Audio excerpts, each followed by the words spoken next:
Conexão Brasília, com Diego Amorim. Muito bem, e já que estamos falando, desse contexto da política brasileira, no Conexão Brasília de hoje, o Diego Amorim comenta com a gente sobre essa onda de políticos que estão usando as redes sociais na tentativa de criar uma conexão mais leve com os eleitores, talvez mirando também numa parcela mais jovem da população. Quero saber, Diego, isso tem dado certo? Dá para surfar nessa onda com fé ou, de repente, a galera pode entrar pelo cano aí? Ariane, eu estava me segurando para fazer esse comentário. Já faz algumas semanas que eu queria falar sobre isso aqui para o nosso ouvinte do jornalismo da Nova Brasil, mas eu estava esperando talvez o momento certo. Mas está crescendo tanto, eu estou toda hora vendo um deputado, um senador, um ministro fazendo uma coisa, digamos assim, diferentezinha nas redes sociais, que eu acho que chegou a hora. Então vamos lá. O primeiro ponto é o seguinte: sem ingenuidade, as redes sociais são importantes para a política hoje, no Brasil e no mundo. Não se faz política hoje sem olhar para as redes sociais. Isso começou lá atrás. Jair Bolsonaro talvez não tivesse sido eleito sem redes sociais em 2018. O Lula desdenhou das redes sociais na eleição de 2022, venceu. Bolsonaro precisou chamar agora um novo ministro, Sidônio Palmeira, no início deste ano, em razão principalmente da dificuldade que ele tem com as redes sociais.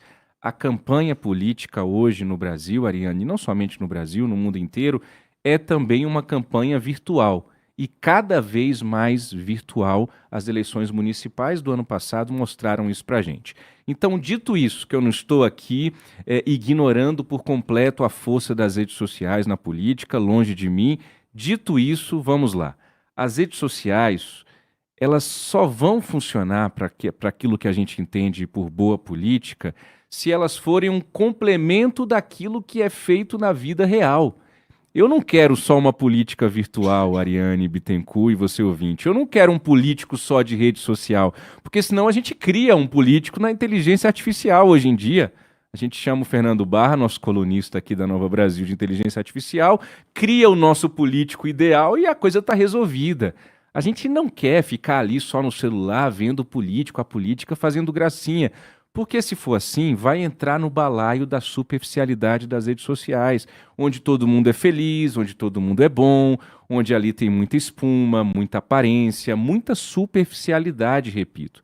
Então, se for um lugar para ter conteúdo, Ariane Bittencourt, e como complemento daquilo que o político faz na vida real, para dar visibilidade àquilo que é feito, para reverberar aquilo que é feito na vida real pelo político, aí, na minha opinião, vale você avançar nas redes sociais. Mas o que virou? Para concluir o meu comentário de hoje, Ariane Bittencourt, antes nós tínhamos nas redes sociais a política do embate, do ódio, da lacração. A gente ainda tem, continua. Mas agora a gente deu um passo adiante. É a política TikTok, que avançou com força. É muito dinheiro sendo gasto pelos candidatos e também pelos, já que tem mandatos, mandatários, como chamamos. São equipes grandes que estão sendo contratadas para cuidarem aí das redes sociais desses políticos, mas nesse sentido, de criar na cabeça deles uma empatia, uma conexão maior com o eleitor. E aí estão colocando os políticos para fazerem gracinha nas redes sociais. Talvez como um efeito João Campos, o prefeito do Recife, Ariane Bittencourt. Mas o João Campos talvez seja aí o precursor, o que primeiro soube utilizar as redes sociais a seu favor. O João Campos é um jovem, o João Campos faz aquilo de maneira natural, de maneira orgânica. Você pode gostar ou não do João Campos, você pode concordar ou não com as posições políticas, ideológicas do João Campos, mas você precisa admitir que o garoto, e eu me permito assim ousadamente chamá-lo de garoto, que o garoto sabe usar bem as redes sociais. Não é uma coisa forçada, pelo menos não me parece ser uma coisa forçada. Tem estratégia? Claro que tem. Tudo que é feito nas redes sociais por políticos e na política, dentro do mundo virtual ou fora do mundo virtual, tem estratégia. Mas hoje, o que aconteceu? A gente está vendo um monte de gente que não tem vocação para ser influencer nem TikToker, e as equipes estão colocando esses políticos para fazerem gracinhas aí no Instagram, no TikTok e tudo mais, achando que isso vai dar certo e achando que isso vai trazer voto.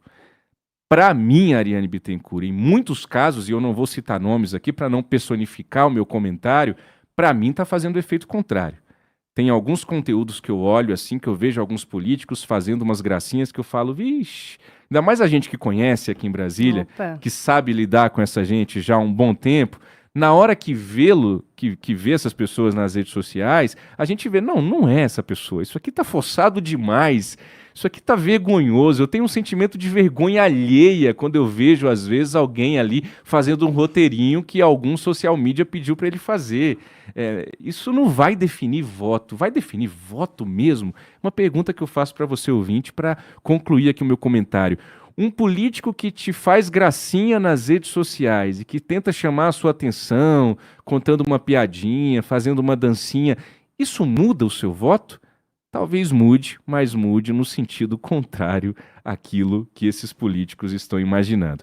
Precisamos falar sobre isso e refletir sobre isso. Política nas redes sociais, claro, Ariane Bittencourt e ouvinte.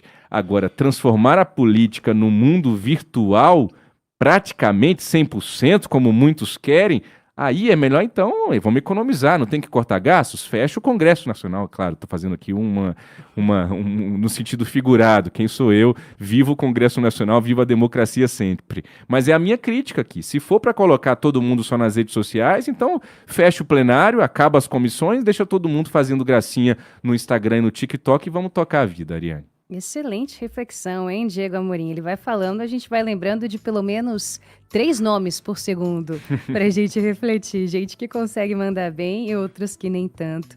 Mas fica a reflexão aí. Será que isso muda o seu voto, ouvinte?